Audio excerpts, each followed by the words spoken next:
سب کچھ اللہ سے، لیکن وسیلہ ہوتا ہے. آپ کو شفا چاہیے تو اللہ دیتا ہے، لیکن ڈاکٹر سے پرہیز وہ لینا پڑے گا. رزق چاہیے تو رزق اللہ دے گا، لیکن کوئی ٹھیلا لگانا پڑے گا، یا پھر کوئی کلرک بنو یا کوئی تجارت کرو. وسیلہ تو کرنا پڑتا ہے.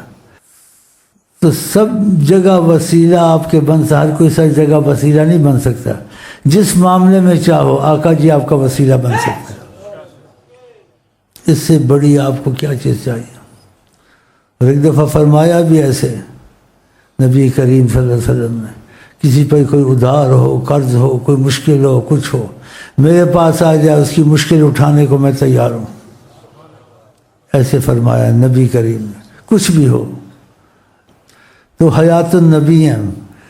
پہلے بھی جیسے ظاہری حیات میں ان کی حیات ایک ہی ہے. یہ موت ظاہری آپ کو ان کی دکھتی ہے. جو اللہ کے نور سے بنے وہ مرتا ہے؟ کہاں مرتا ہے. وہ تم کو سکھانا تھا طریقہ سے. جیسے میں نے مثالیں دی، جو اللہ کے نور سے بنے وہ سوتا ہے، وہ نہیں سوتا. کیوں؟ اللہ کے نہیں سوتا، اللہ سوتا ہے.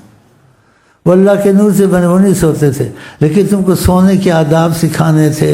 وضو ٹوٹتا ہے، یہ ٹوٹتا ہے، شیطان آتا ہے وسوسے ڈالتا ہے، تو تم کو سکھانا تھا سونا جاگنا، اس کے آداب. اس لیے وہ نقشہ بنا کے سو جاتے تھے. اور جب اٹھتے تھے تم کو وضو کرنا، وہ وضو نہیں کرتے تھے، سوتے نہیں تھے نا، اللہ کے نور سے بنا. اور تم اٹھ کے وضو کرتے ہو، وہ نہیں کرتے تھے.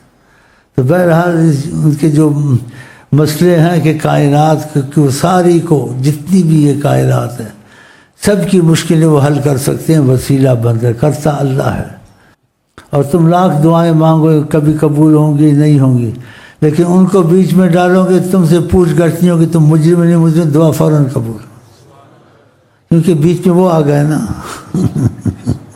بیچ میں وہ آ گئے.